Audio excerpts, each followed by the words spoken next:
Hi friends, welcome to my channel. இன்னைக்கு எங்கள் வீட்டு சண்டே சமையலில் ஒரு வித்தியாசமான கிரேவி தான் காட்ட போகிறேன். நீங்கள் ஒன்று காய் வாங்கி சமைப்பீங்க, இல்லைன்னா கறி வாங்கி சமைப்பீங்க. நான் இந்த வீடியோவில் நிறைய காய்களை கறியோடு சேர்த்து சமைச்சு காட்ட போகிறேன். இதன் ருசி அல்டிமேட்டாக இருக்கும். இதை நீங்கள் சப்பாத்தி, இட்லி, தோசை, ஏன் சாதத்தில் கூட வச்சு சாப்பிட்லாம். வாங்க இப்போ அதை எப்படி செய்யலான்னு வீடியோக்குள்ளே போய் பார்த்துடலாம்.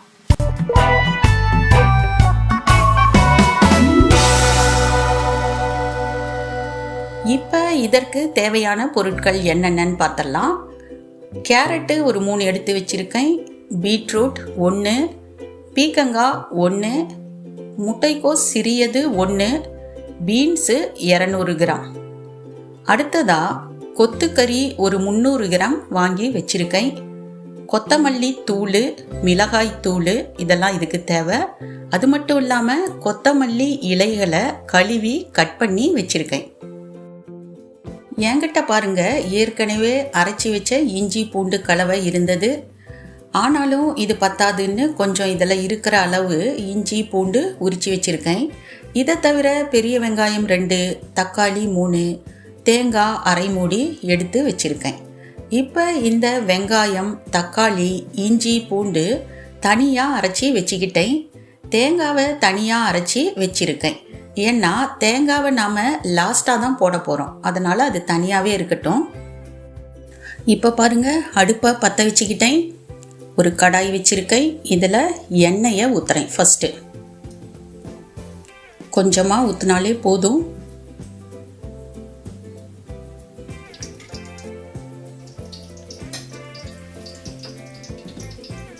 எண்ணெய் சூடான அப்புறம் நான் அரைச்சி வச்சுருந்தேன் இல்லையா, தக்காளி, வெங்காயம், இஞ்சி பூண்டு கலவை. ஏற்கனவே என்கிட்ட இருந்த இஞ்சி பூண்டு இதிலே தான் இருக்குது.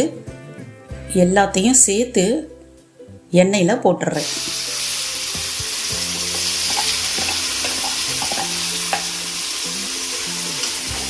நல்லா கலக்கி விட்டுக்குங்க.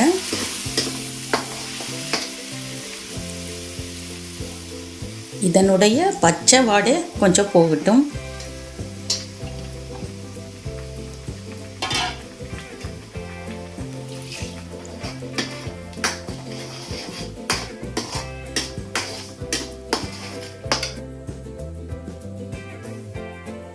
நெக்ஸ்ட்டு மிளகாய் தூள். காரத்துக்கேற்ப உங்களுக்கு எவ்வளோ வேணுமோ பார்த்து போட்டுக்குங்க. இதுக்கு காரம் கொஞ்சம் கம்மியாக இருந்தால் தான் நல்லாயிருக்கும்.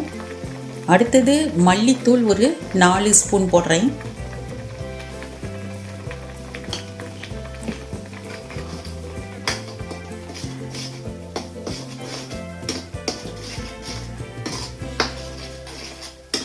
இதுக்கப்புறமா நான் ஏற்கனவே அந்த கொத்துக்கறியை கழுவி அதை குக்கரில் போட்டு தண்ணி விட்டு 5 விசில் விட்டு வச்சுருந்தேன்.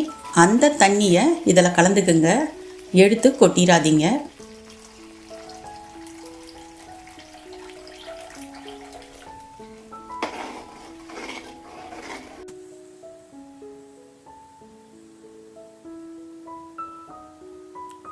இப்போ பாருங்கள், கொஞ்சமாக கல்லுப்பு சேர்த்துக்கிறேன். இது கூட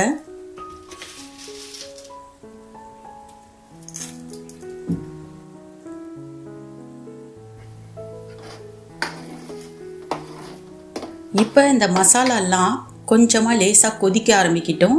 அந்த ஸ்டேஜில் நம்ம வெட்டி வச்சுருந்த காய்களெல்லாம் சேர்க்க ஆரம்பிக்கலாம்.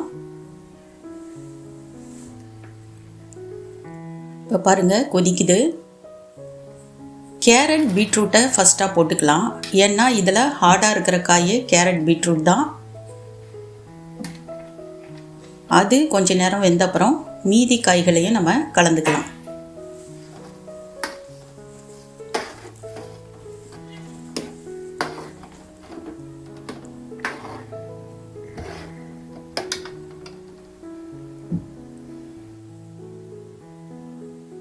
இப்போ பாருங்களேன், அந்த பீட்ரூட் கலர் அப்படியே இறங்கிருச்சு.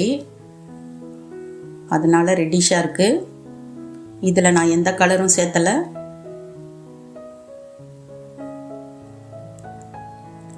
நெக்ஸ்ட்டு முட்டைக்கோசு, பீன்ஸு, பீக்கங்காய் நான் வெட்டி வச்சுருந்தேன். அதெல்லாம் கலந்துக்கிறேன்.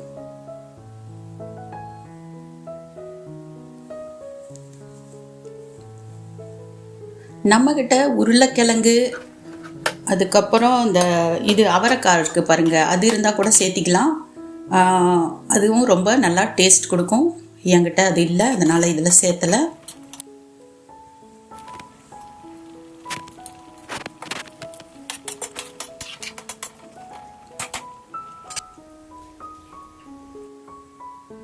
பாருங்க, கலர்ஃபுல்லான காய்கள்.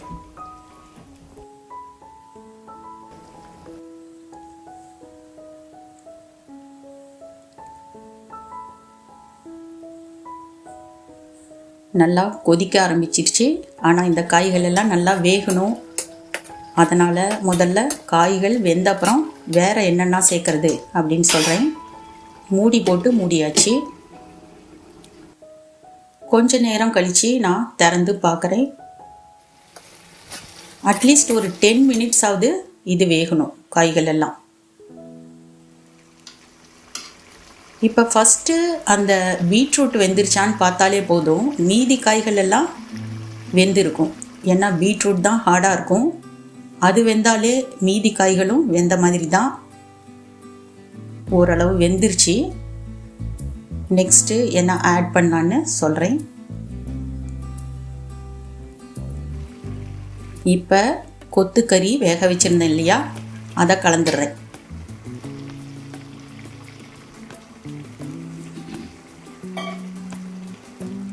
இந்த காய்கள் கூட கொத்துக்கறி சேரக்குள்ள ஒரு டேஸ்ட் வருது பாருங்கள், அது ரொம்ப நல்லாயிருக்கும். நம்ம சாதாவாக வெறும் காய்கள் போட்டு இதில் செய்யக்குள்ள அப்படி இருக்காது. அந்த கொத்துக்கறி கலக்கக்குள்ளே தான் அதனுடைய டேஸ்ட்டே ரொம்ப அதிகமாகுது. அடுத்ததாக நான் அரைச்சி வச்சுருந்த அரை மூடி தேங்காயை இதில் கலந்துக்கிறேன். கடைசியாக தான் நம்ம தேங்காய் போடணும்.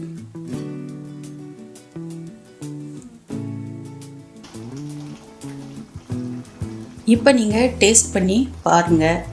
உப்பு காரம் ஏதாவது கம்மியாக இருந்தால் நீங்கள் சேர்த்திக்கலாம்.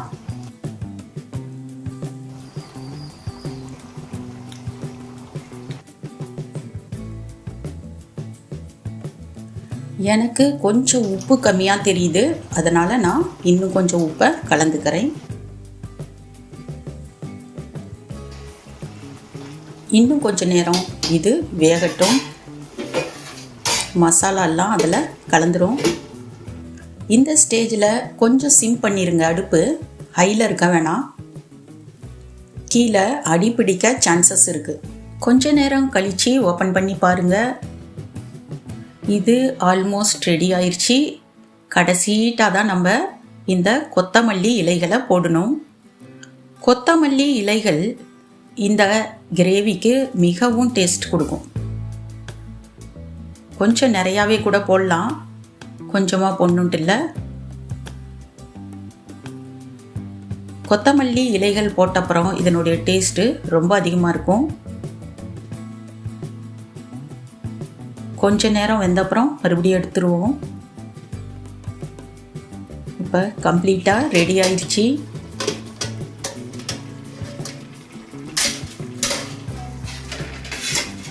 இந்த மாதிரி வெஜிடேபிள்ஸ் அந்த கொத்துக்கறியோட சேரக்குள்ள அதனுடைய டேஸ்ட்டு நீங்கள் ஒரு தடவை சமைச்சு பார்த்தீங்கன்னு வைங்களேன், அடிக்கடி சமைச்சு சாப்பிட ஆரம்பிச்சிருவீங்க. இதில் நம்மளுக்கு எல்லா சத்துக்களும் கிடைக்குது. காயில் இருக்கிற சத்து ப்ளஸ் கறியில் இருக்கிற சத்துக்கள்.